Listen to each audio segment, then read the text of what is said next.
old Bromwich is out riding again on that electric contraption, my friend. He's got a camera mounted on his brim, filming content for his channel on a whim. He's just a Midlands cowboy on a battery-powered horse, making his video fortune on a different kind of force.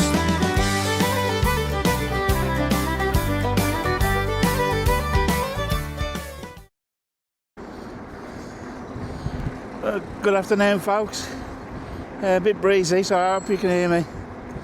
It's the afternoon of Saturday, 14th of March, and we're just in Bromford Lane, going over the Birmingham Canal, and we're just coming up to our local railway station, which just show you. Just take a left.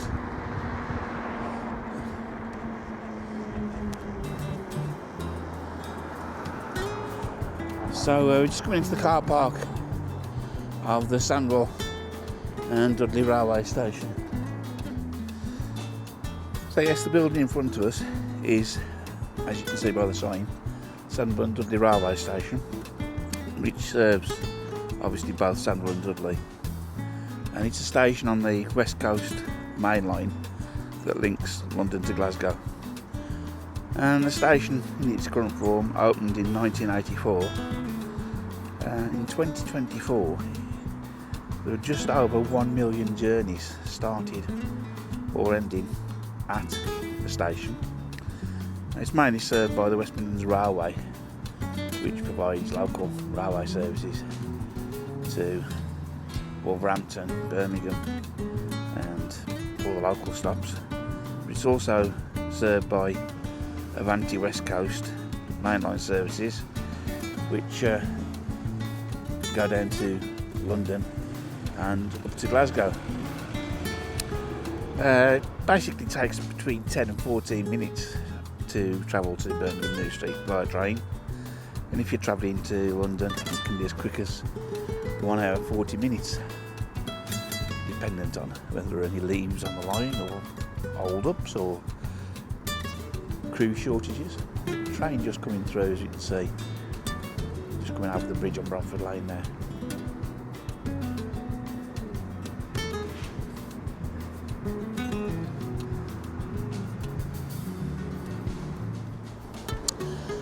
Right, we're just making our way out of the station, back onto Bromford Lane. In front of us you've got the Railway Inn, which is quite a popular pub and restaurant.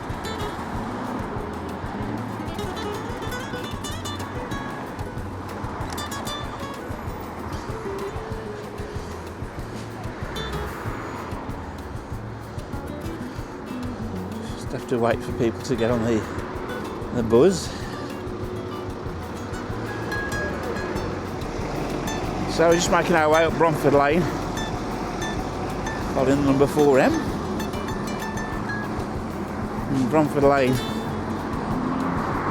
has got a cycleway, not very well defined.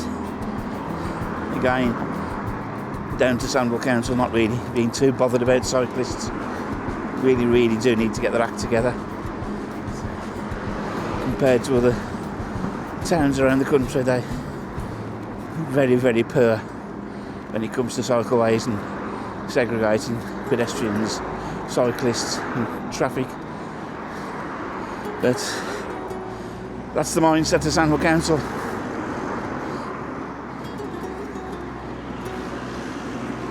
So we're just coming up into Oldbury Town Centre.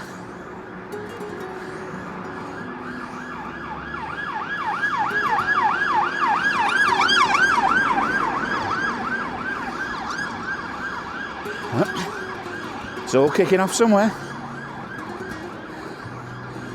So we're in Church Street, and there's a building here which is of interest. Not a lot of people realise what it is. So just going to stop for a second. building in front of us is actually called the Big House, and it's a Grade 2 listed building which was built around about 1705. It was originally built for quite a wealthy landowner named William Threath. Threath Street in Oldbury is actually named after. Originally the building was, as I say, the family home. It later became a solicitor's office and also a courthouse. It's now a civic building which is used by Sandwell Council for civic events, many of which are hosted by the Mayor or Deputy Mayor, and it's also offices for many of the local councillors. So yeah, not a lot of people realise what this building is used for. We've just moved up the road from the Big House by about 50 yards, and opposite you can see the Court of Requests, which is a J.D. Wetherspoon's pub restaurant, which opened back in 2012. But the building was originally built in 1816 as a court for debtors, people who were in debt. As well as being a court, it was also used as a prison for both male and female prisoners. It had some very strict policies, one of which was the food rationing, which was with £1 of bread per day per prisoner. Obviously that's a pound in weight, not a pound in currency.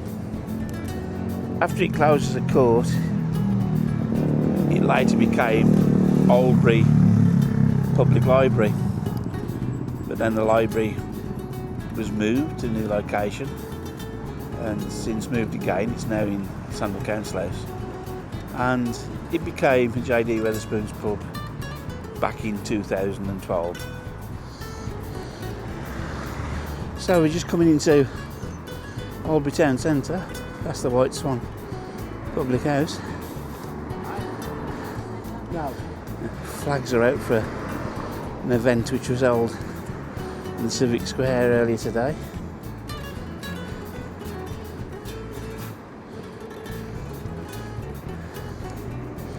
So we've got the main bus stops in front of us which serve the town. So we come back up to Church Street. I'm just going to go across the island in a second. Which we're doing now.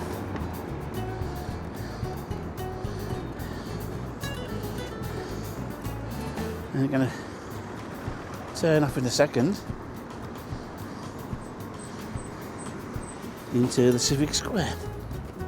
And so there was an event being held here earlier today.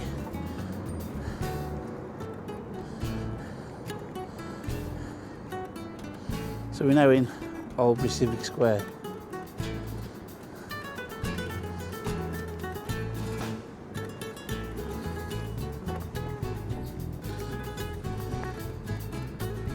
In front of us, the building you can see is Sandwell Council House, and this is actually the administrative headquarters for Sandwell Council. It was built in the mid to late 1980s and finally opened in 1989, only to partly close again due to a leaky roof which cost millions of pounds to rectify. And the council house replaced the Sandwell Council offices, which were mainly housed in West Bromwich Town Hall and surrounding buildings around the town hall. So all the staff moved over to Oldbury. It's now rumoured that the building's not quite big enough for all of its needs, or the council's needs, and they're now considering spending £20 million building another facility to house important historical documents. Not quite sure how well that will go down with people of Sandwell, but if the council want it to happen, I doubt it'll happen. So yeah. In front of us we've got Sainsbury's, which is probably familiar to everybody who lives in Oldbury and a lot of people who live in Sandwell, so apologies if you've now got bored and switched off, but not everybody knows about Sainsbury's. The construction started in the late 1970s and it opened in 1980. When it opened, it actually opened as Saver Centre, which was a joint venture between Sainsbury's and British Home Stores. And originally the store covered 65,000 square feet, but this was later extended to 75,000 square feet. And 20 years after opening, it became a standalone Sainsbury's store. It's called Sainsbury's Saver Centre for a short while, but then just became Sainsbury's.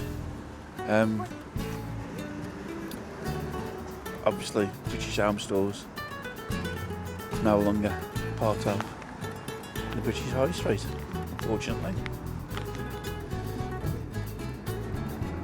We're making our way out onto Oldbury Ring Road.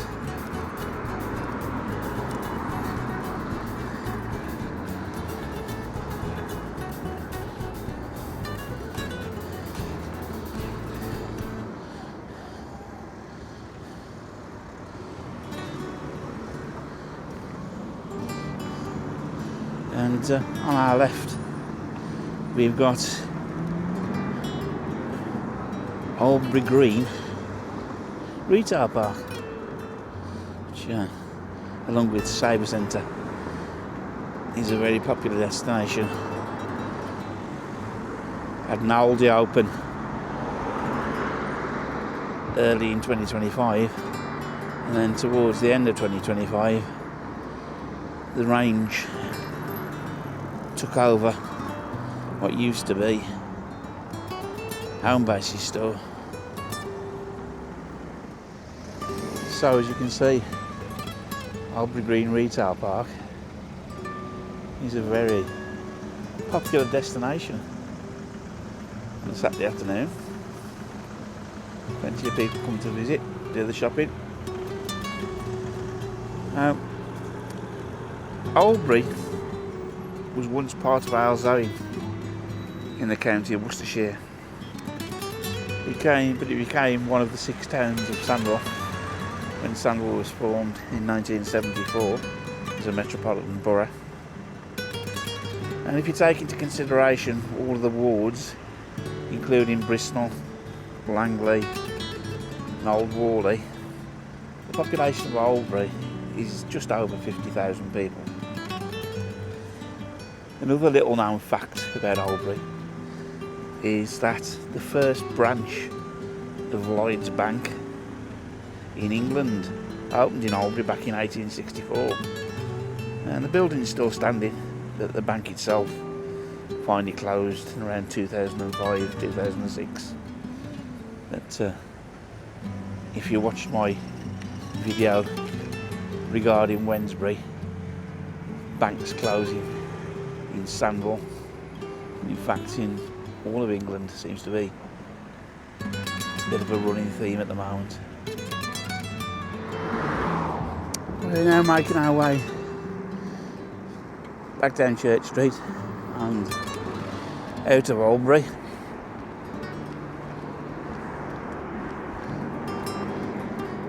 Back into Bromford Lane.